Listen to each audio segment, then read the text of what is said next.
Okay, so forget everything you think you know about pirates. Forget the swashbuckling adventures, the romance, the treasure maps. The real story? It's a lot darker, way filthier, and honestly, a lot more desperate than you've ever imagined. We're going to pull back the curtain on the brutal reality behind one of history's greatest myths.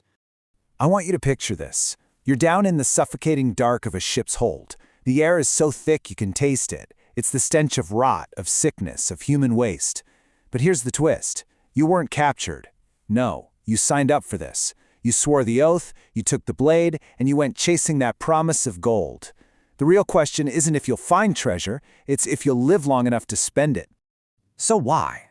Why would anyone choose a life like that? Well, because for most of these guys, it was the lesser of two evils. See, piracy wasn't really born from a love of adventure. It was an escape plan from something much, much worse. You were just trading one prison for another. The pirate ship just happened to have better branding.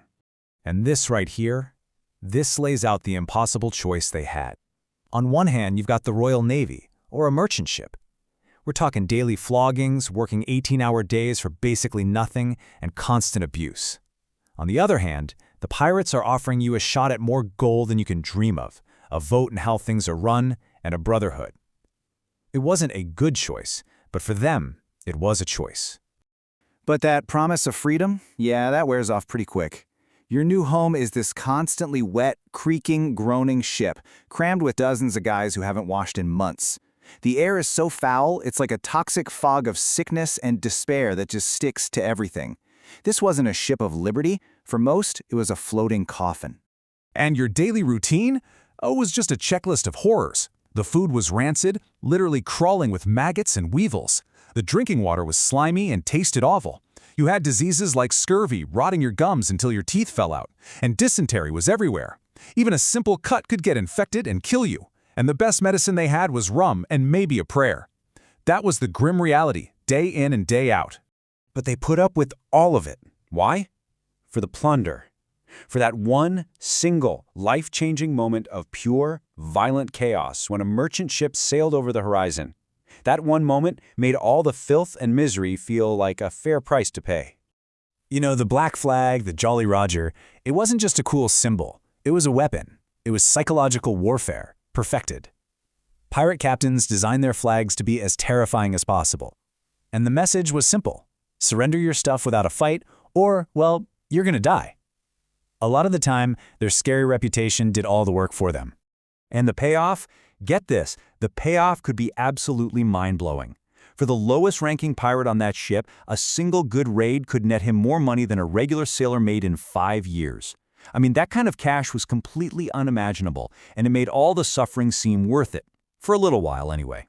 So, to manage all this chaos and all this money, pirates came up with something truly revolutionary: the Pirate Code. Seriously, on these ships you had this radical form of democracy floating in the middle of the ocean.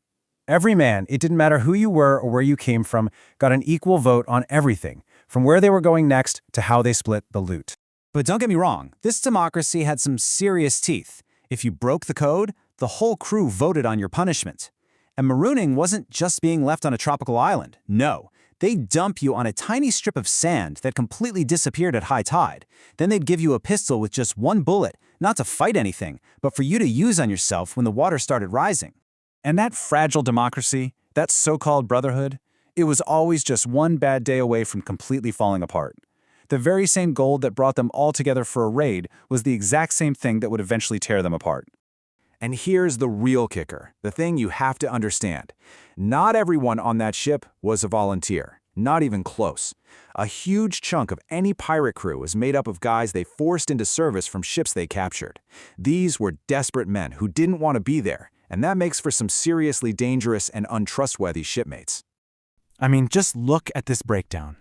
It's insane. You've got half the crew forced to be there. Another 10% who are probably just waiting for a chance to rat you out for a pardon. Trust? There was no trust. Every single ship was just a ticking time bomb of paranoia and betrayal. The actual volunteers were outnumbered. In a place like that, being paranoid isn't a flaw, it's a survival skill. You had to watch your back 24/7. Every whispered conversation could be a plot against you. The same guy who fought alongside you, who saved your life in a battle, could be the guy who slits your throat while you sleep for your share of the treasure. So while all the pirates were busy looking over their shoulders and turning on each other, the full, crushing weight of the British Empire was turning on all of them. What started as a minor problem for them became a top priority. The Royal Navy launched a massive, systematic campaign to just wipe piracy off the map for good. And you can see here just how incredibly short this golden age really was. We're talking about a decade. That's it. From the boom starting around 1716, to the crackdown in Nassau, to the British Navy coming in, by 1726, the party was over. It was like a huge spectacular fire that burned out almost as fast as it started. Their entire world just vanished. All those safe places to hide out, like Nassau or Tortuga, they became death traps. Ports that used to welcome them and take their bribes were now taking their heads for bounties. There was nowhere left to run, nowhere left to hide. The noose was getting tighter and tighter. And if you got caught, oh, there was no chance of justice. The trial was just theater, a show put on to make an example out of you. Your fate was sealed before you even walked in. The end was always the same. A public hanging, and then they dip your body in tar and leave it in a cage at the harbor entrance. A nice, gruesome warning to anyone else thinking about raising the black flag. So, the men themselves died horribly. Their big dreams of wealth and freedom ended with disease or at the end of a rope. And yet, something else survived all that. The myth. The legend of the pirate grew far, far bigger than the grim reality of the man. And this right here, this is the great paradox of it all. The actual pirate, he died sick, broke, and betrayed. But the myth became this immortal symbol of rebellion.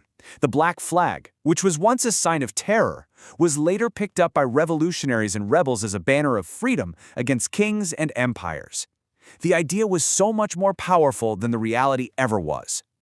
In the end, I guess the real treasure wasn't the gold at all. It was the con, the powerful, seductive illusion that a life of total freedom was actually possible, that it didn't have a price. The pirates, they paid that price with their own blood and misery. But in doing so, they created a legend that would inspire people for centuries. So the final question isn't really for them, but for us. Was the con worth it?